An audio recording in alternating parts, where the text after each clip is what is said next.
દીકરી વાલનો દરિયો.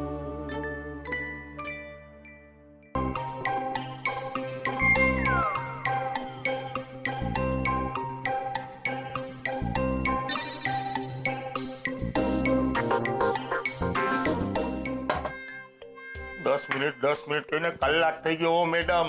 આ ક્યારે આવવાના છે માસુભાઈ? હવે મને કેવી રીતે ખબર? હું થોડી એમને પૂછી શકું. જુઓ, તમને બેસવું હોય તો બેસો, નહીં તો દરવાજો ખુલ્લો જ છે. હું ક્યાંય જવાનો નથી. માસુભાઈને મળ્યા વગર હું અહીંયાથી જઈશ જ નહીં. કઈ રીતે? પ્રભુ! મારા પ્રભુ આવી ગયા. તમારા દર્શન થયા હું ખુશ થઈ ગયો. અરે પ્રભુ કેટલા મહાન છો હે. તમે તમારા રાઘવદાસનું તો ધ્યાન રાખો. બાપ રે, આ રાઘવ કાકા ક્યાંથી ટપકી પડ્યા? કઈક કર ઉત્કર્ષ, કઈક કર, નહીતર તું તો ગયો. અરે તમારી મહેરબાનીથી બધું જ રેડી છે સાહેબ.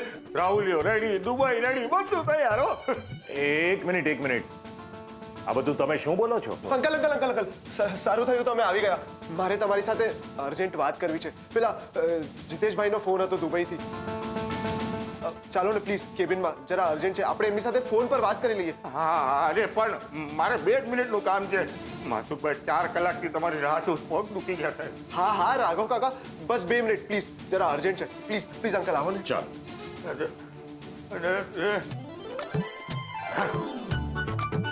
કર સિવાય કટાણે આવી ગયો. હવે જુઓ રા, ખબર નહીં આ 3 લાખ હજી કેટલા જોડા ઘસાવતે મારા. ઓ અંકલ, હે મળી લીધું ને સાહેબને? જોયું નહીં તારા સાહેબે મારી સાથે વાત કરી, ઓળખે છે મને. કામ કર તારું. ક્યાં આપલી ઉત્કર્ષ, શું છે આ બધું? હા, આ રાઘવભાઈનું કઈ મગજ ચસકી ગયું છે? કેમ આવી રીતે બોલે છે? અને આટલું બધું થેન્ક યુ શું થયું છે? અંકલ પ્લીઝ મને બસ 2 મિનિટ આપો. હું તમને બધું સમજાવું છું. આઈ એમ રિયલી સોરી અંકલ. જ્યારે તમે દુબઈ ગયા હતા ત્યારે મેં અહીંયા તમારા નામે એક જુઠ્ઠાણું ચલાવ્યું છે. ઉત્કર્ષ, તું સારી રીતે જાણે છે મને આ બધું જરાય પસંદ નથી. હું તારો ભરોસે અહીંયા ઓફિસ મૂકીને જાઉં અને તું આ બધા ધતિંગ કરે છે. કેટલા પૈસાનો લોચો છે? નહીં અંકલ, પૈસાની તો વાત છે જ નહીં. આજે રાઘવ કાકાનો રાહુલ છે ને, એ 1 નંબરનો જુઠ્ઠો માણસ છે, લુચ્ચો છે. અને 1 નંબરનો 10 નંબરી માણસ પણ છે. એ પોતે એન્જિનિયર છે, એવું ગપ્પુ બિનદાસ ચલાવી રહ્યો છે. હું કઈ સમજ્યો નહીં, જરા ડિટેલમાં સમજાવો. એમાં થયું એમ કે એક દિવસ સરોજ કાકી કિંજલ પાસે આવ્યા અને એમને રાહુલની અપોઇન્ટમેન્ટનો લેટર કિંજલના હાથમાં આપ્યો અને કહ્યું કે અમેરિકાની કોઈ પાઇનેપલ કંપની છે જે રાહુલને 2 લાખ રૂપિયા પગાર આપવા માટે તૈયાર થઈ છે, પણ શરત એમ કે રાહુલને પહેલા 5 લાખ રૂપિયા ટ્રેનિંગ માટે આપવા પડશે. અને કિંજલે મારી મદદ માંગી કે હું આ કંપનીની એન્ક્વાયરી કરું. અને પછી મેં બધી એન્ક્વાયરી કાઢી. માસુ અંકલનું દુબઈમાં કન્સ્ટ્રક્શનનું કામ ચાલી રહ્યું છે. હા લે વળી, ખબર તો હોય જ ને. અને એમાં થયું એવું કે ત્યાંનો જે મેઇન એન્જિનિયર હતો એ કામ છોડીને રફુ ચક્કર થઈ ગયો છે. તો માસુ અંકલને થયું કે રાહુલ કેમ નહીં? રાહુલ બી તો એન્જિનિયર છે ને. આ તે ઓલા રાહુલના બધા કાગળિયા મંગાવ્યા હતા ને, આ ઈ છે. રાહુલ ભટ્ટ નામ છે, યાદ આવ્યું? ના યાર, મારા ક્લાસમાં કોઈ રાહુલ ભટ્ટ હતો જ નહીં. એકવાર યુનિવર્સિટીનું સ્ટુડન્ટ લિસ્ટ ચેક કરી લઉં. સંજય મહેતા, જય ઉપાધ્યાય, નહીં. આમાં પણ રાહુલનું નામ ક્યાંય નથી. એટલે એ તો ફિક્સ છે કે રાહુલના બધા જ સર્ટિફિકેટ ફેક છે. આઈ એમ સોરી કાકા. ના એટલે હું સાચું કહું છું. મારી પાસે બધા પ્રૂફ છે. જુઓ આ રાહુલની ફાઇલ. આમાં રાહુલના બધા જ ખોટા સર્ટિફિકેટ છે. જુઓ અને ખાતરી કરી લો, પછી નક્કી કરજો કે મને માફ કરવો કે નહીં.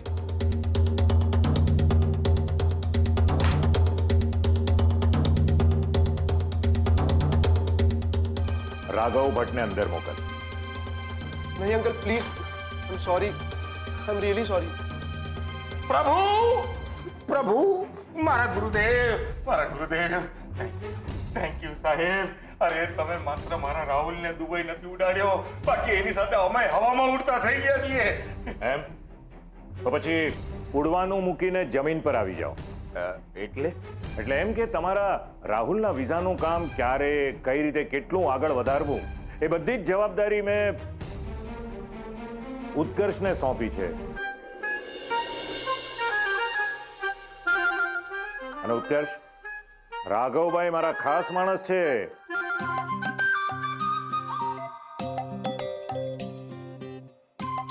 એટલે એમના કામમાં જરાય ઢીલાશ કે કચાશ નહીં છોડતો, ઓકે? નહીતર હું તારા કાન મરડીશ. સવાલ જ નથી અંકલ, હું રાહુલને એની જગ્યા પહોંચાડીને જ રહીશ. હે એટલે કે દુબઈ પહોંચાડીને રહીશ. તો ઠીક. રાઘવભાઈ, હવે તમે પણ ઉડો. હે એ તમારું ખબર નથી, પણ મારે બહુ કામ છે. હા હા અચ્છા હા થેન્ક યુ સાહેબ. ચાલો હવે રજા લો. હા હા ઓલો જય શ્રી કૃષ્ણ. હર હર મહાદેવ. ઓલું જય માતાજી. ઓલું જય જીનેન્દ્ર. સલામ વાલેકુમ. ઓ જવા દો ને, હું ટૂંકમાં જાઉં. ચાલો સાહેબ રજા લો. એ જોઈ લેજો બેટા, બધું બરાબર. હે રજા લો. Thank you uncle, thank you so much. It's okay. પણ નેક્સ્ટ ટાઈમ આવું કંઈ પણ કરવું હોય ને, મને પૂછ્યા વગર નહીં કરવાનું, ઓકે? અને હા, પેલું કાકા વાળું સારું હતું. ઇમોશનલ એટેક મારા પર. હે, હોશિયાર થઈ રહ્યો છે તું.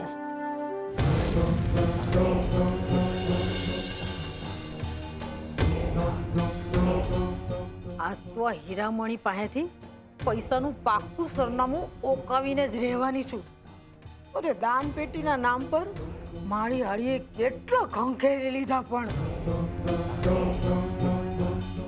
ભવાની બેન, દૂર કેમ ઊભા છો? આવો.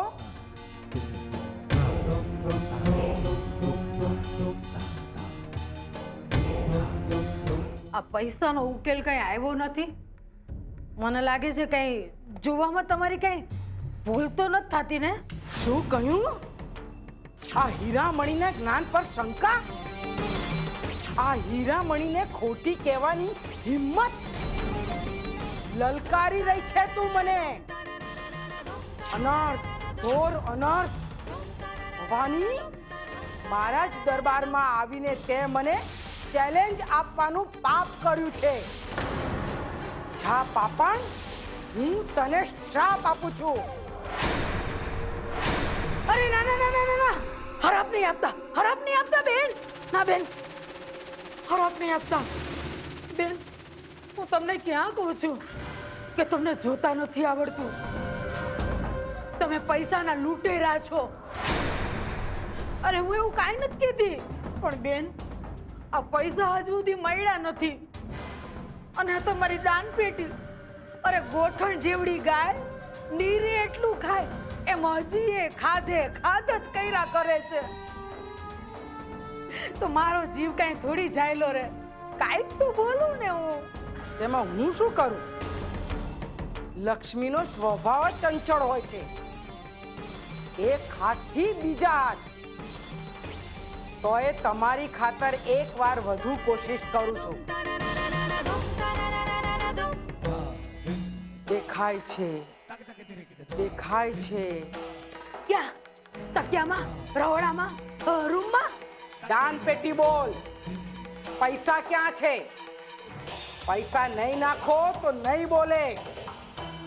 તો ભલે મૂંગી મરી જતી, પણ જ્યાં સુધી તમે ચોક્કસપણે મને નહીં જણાવો ને, ત્યાં સુધી હું ફદિયા ઢીલા કરવાની નથી. તો ઠીક છે. લોભિયા હોય ત્યાં દુતારા ફાવે. એટલે ચોરી કરીને ચોર સમજે કે કોઈ જોતું નથી.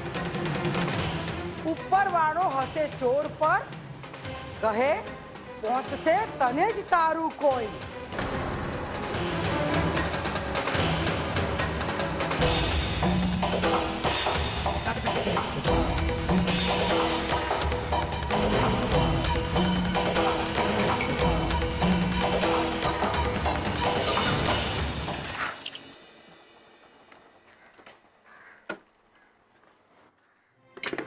સેજલ, હજી એકવાર વિચાર કરી જો. પપ્પા સાથે કામ કરવું સહેલું નથી. અરે એક નંબરના હિટલર છે, હિટલર. ના હા, મને જરાય એવું નથી લાગતું. આ ગિફ્ટને જ જો. કોઈ પણ લાગણી વગરનું માણસ આવું કરી શકે? કરી શકે. જો પપ્પા હોય ને ત્યાં બધું થઈ શકે છે. અરે એકદમ ખુરાફાતી મગજ છે એમનું. એટલે જ હું તો દૂરથી જ નમસ્કાર કરું છું ઓલવેઝ એમને. હા, અને ત્યાં જ તું ભૂલ કરે છે. રૂપેશ, જરા પ્રેક્ટિકલી વિચારી જો ને. જીતેશભાઈ ત્યાં દુબઈમાં બેઠા છે અને તું ઓફિસ જોઈન કરવાની ના પાડે છે, તો પછી પપ્પાજીને પણ એમ થાય ને કે ઓફિસમાં એમની સાથે પોતાની કોઈ વ્યક્તિ હોય. તો એના માટે ઉત્કર્ષ છે ને, એ ઘરનો જ છે. બાકી તારી મરજી. સારું, બસ અત્યારે આપણે આ ટોપિક પર ફૂલ સ્ટોપ મૂકીએ અને આપણે આપણી વાત કરીએ. એમ પણ આજકાલ આપણે આપણી વાતો કરવાનો સમય જ ક્યાં મળે છે, નહીં? ફક્ત ઝઘડતા જ તો રહીએ છીએ. કોણ, હું? રૂપેશ, આ તો તું બધું મારા ઉપર ઢોળે છે. સેજલ, મને ભાર લાગે છે તારી આ દુબઈની ગિફ્ટ્સનો. આપણે પછી વાત કરી.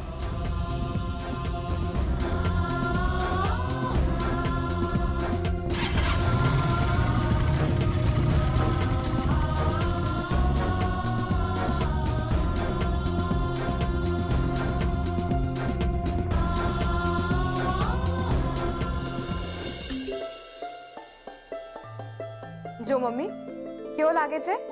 સરસ. એમાં શું પૂછવાનું હોય? આમ પણ જેના ભાગ્ય સારા હોય ને એને બધું સરસ જ લાગે. અને પપ્પા, તમને લેપટોપ ગમ્યું? પપ્પાજી કહેતા હતા કે આની કિંમત અહીં ઇન્ડિયામાં 1.5 લાખ રૂપિયા છે. 1.5 લાખ? અને બંગડી ભૂલી જ ગઈ. જો મમ્મી, બંગડી કેવી લાગે છે? સરસ લાગે છે. અરે હા, આ બધું સાચવીને તારા કબાટમાં મૂકી દે. કામે કોઈની નજર પડી જશે ને તો પાછું 5 લાખ રૂપિયાની જેમ જ. આ વખતે એવું કઈ નહીં થાય મમ્મી, અને એ બધું જવા દે ને. દર મહિને આપણે આવા સોનાના નવા દાગીના લઈ શકીએ એવા ખબર છે મારી પાસે. મને પપ્પાજીએ સંઘવી કન્સ્ટ્રક્શનમાં જોબ ઓફર કરી છે અને હું આવતીકાલથી જ ઓફિસ જોઈન કરવાની છું. છે ને મસ્ત ખબર?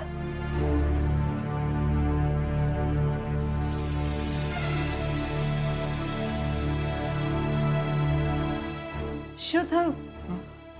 સેજલની નોકરીવાળી વાત તમને ના ગમી?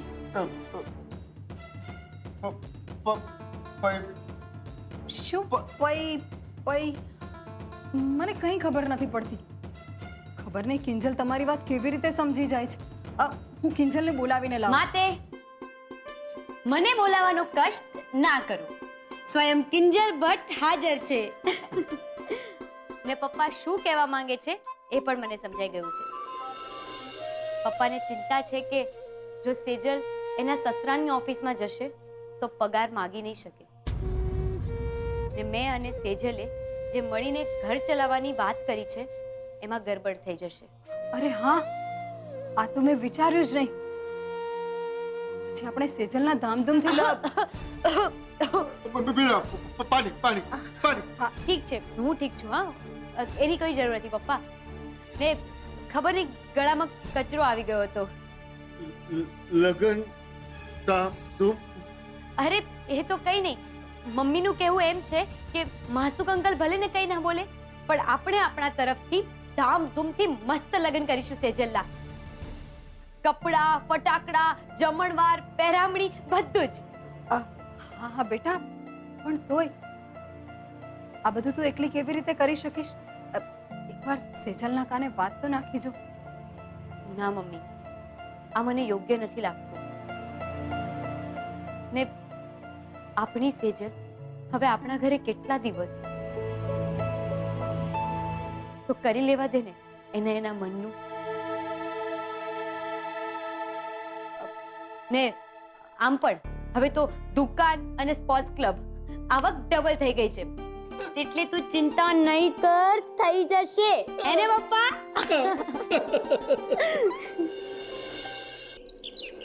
દાનપેટી દાનપેટી દાનપેટી દાનપેટી નાખતા જાઓ રોકાતા નહીં, નાખતા જાઓ. દાનપેટી દાનપેટી દાનપેટી. ઉખાણા કીધે રહી કા. એક હોતો છે એક જાગે છે, એક હોતો છે એક જાગે છે. મારી હાડી ઉખાણા કીધે રહી કા અને મારા 2000 રોકડા ગળચી ગઈ. પણ 5 લાખ ક્યાં છે? ઈ તો નો જ પૈસી ભૂખડી બારસ. હું કરતી હતી? હાય બા, આ તમે શું બોલી રહ્યા છો? 5 લાખ? કોના 5 લાખ? તારે હું પંચાયત? હું કરતી હતી? જાસૂસી મારી વાહે. જાસૂસી? બા, હું તો તમને પૂછવા આવી હતી કે કઢીમાં ગોળ નાખું કે નહીં, અને ત્યાં મારા કાને તમારા શબ્દો પડ્યા કે તમે 2000 રૂપિયા હીરામણી બેનને આપી દીધા છે. બા, આ હીરામણી બેન એટલે એ જ ને કે જે આંખો બંધ કરીને ભૂત ભવિષ્ય બધું બતાવે છે? એટલે તું ઓળખશે ને? ના, પણ મેં એમના વિશે સાંભળ્યું છે ઘણું બધું. પણ બા, તમે એમના પાસે શું કરવા ગયા હતા? લે, મોહનના 5 લાખ ચોરી ગયા તો જાણવા કરવાનું નહીં? પણ બા, એ તો ઇન્સ્પેક્ટર રાણા જાણે ને. અને મેં તો સાંભળ્યું છે કે કિંજલે મોટા ભાઈને કહી દીધું છે કે હવે તમે 5 લાખને ભૂલી જાઓ. અરે ઈ તો એક નંબરની મૂર્ખી છે. ઓલી હીરામણીએ ચોખ્ખું કીધું તું કે પૈસા ગાદલાની નીચે છે. એટલે તો રાત્રે કણાવાળી કરી હતી. પણ બા, જો પૈસા મોટા ભાઈના ઘરેથી ગયા હોય તો એ પૈસા આપણા ઘરના ગાદલા નીચે ક્યાંથી આવે? હા, ઈ વાત તો છે હો. અરે બુદ્ધિ હોય કે ન હોય, પણ ચલાવવાની એટલે ચલાવવાની. તા અરે એના કરતા જઈને કઢીમાં ચમચો હલાવ. કઢીમાં બુદ્ધિનું ગાડું ગોળ નાખવાનું માંડી વાળજે. કેમ બા? કેમ બા? અરે આ 5 લાખનું નુકસાન ગળામાં ઈટકું છે. ઈ દેખાતું નથી? તે પાછા ગોળના પારણા કરાવવા હાલી નીકળી છો? ડબક ડોઈ.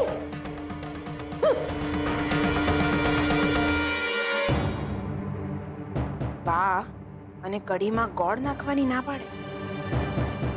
નક્કી એમના મગજમાં કંઈક તો ફોતરું પડ્યું છે. ગુલાબ, અહીંયા આવતો. ચાની કેટલી કપ બધું બરાબર લઈ લીધું ને? હા ચા, ખાંડ, મસાલો બધું ભૂલાય નહીં. હા હા. તાપીનગર સ્પોર્ટ્સ ક્લબમાં આપણો પહેલો દિવસ છે, એટલે આપણા નાકનો સવાલ છે ભાઈ. ને કોફી પણ લઈ લીધી ને? રમાકાંતભાઈ કહેતા હતા કે ત્યાં 25-30 લોકો કોફી પીવાવાળા પણ છે.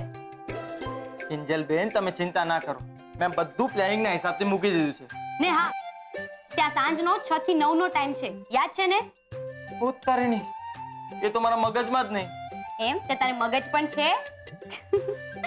સોરી, એ બધું છોડ, બહુ ટેન્શન લેવાની જરૂર નથી. મેં ત્યાં એક છોકરો પણ બોલાવ્યો છે, એ તાપીનગર સ્પોર્ટ્સ ક્લબમાં તારી મદદ કરી દેશે. એટલે કે મારો જુનિયર? તો હવે મજા આવશે. ઓર્ડર કરીશ. હે, ઉપાડો, દૂધ ગરમ કરો. સામા જવાબ નહીં, નહીતર આઉટ. આઉટ. એમ? તે તને આઉટ કરું કે? હા? નહીં. શું વાત છે? આજે સવારમાં તાપીનગરની રાણીએ હાથમાં ચાબુક લીધું ને કઈ? તો શું કરું? આજો ને, ગુલાબને સવારમાં બોસ બનવાનો ચસ્કો લાગ્યો છે. અરે, ચસ્કાથી યાદ આવ્યું. ગુલાબ, તું આને આપણી બનાવેલી ચા ચખાડ ને. એ તમે સારું યાદ દેવડાવ્યું. બાકી કિંજલ, તારા પ્લાનિંગ માટે કેવું પડશે? હો, રેવા દે ને, કાઈ પણ બોલે છે. આજે આ ચા ચાખીને મને બતાવો. મેં તાપીનગર સ્પોર્ટ્સ ક્લબમાં આ વેરાયટી બનાવવાનો વિચાર કર્યો છે. Okay madam, okay. શું હા? કેવી લાગી એ બોલ ને. એકદમ રજવાડી રાણી સાહેબા. તેજ મીઠું નાખ્યું છે ને? હા, સ્માર્ટ. હા, લાગે છે મારે તને ટેસ્ટરની જોબ ઓફર કરવી પડશે. પેલું બ્લોગર કહેવાય ને, એ. બ્લોગર? એ વળી શું? દુનિયામાં મોટી હોટલોમાં ખાવાનું કેવું બન્યું છે એ ચાખવા માટે લોકોને નોકરીએ રાખતા હોય છે. શું વાત કરો છો? ખાલી ચાખવાના પૈસા? મને જો આવી નોકરી મળે ને તો હું ટેસ્ટર, બ્લોગર, ટોસ્ટર કેટલી બધું જ બનવા તૈયાર છું. સરસ, બહુ સરસ. હું જ્યારે દેશ વિદેશની ચા બનાવતી થઈ જઈશ ને, ત્યારે તારી આ ટેસ્ટરની જોબ માટે વિચારીશ. અત્યારે તો તું સાંજની તૈયારી કર. ચલ જા. સારું. ઉત્કર્ષ, પછી આપણા રાહુલભાઈ એટલે કે દુબઈનું કામ ક્યાં પહોંચ્યું? અરે એકદમ જોરમાં. અને હવે તો માસુક અંકલ પણ આપણી સાથે છે. એટલે એમ સમજ કે નાટક પર પડદો પડું થઈ રહ્યો છે. તો પછી એક વારનો પડદો પાડી જ દઈએ ને. અરે હોય કઈ, મુખ્ય મહેમાન તો હોવા જ જોઈએ ને. કોણ? તારા ભીમજી અદા. સાચે? તારા હાથે બનેલી ચા ના સમ.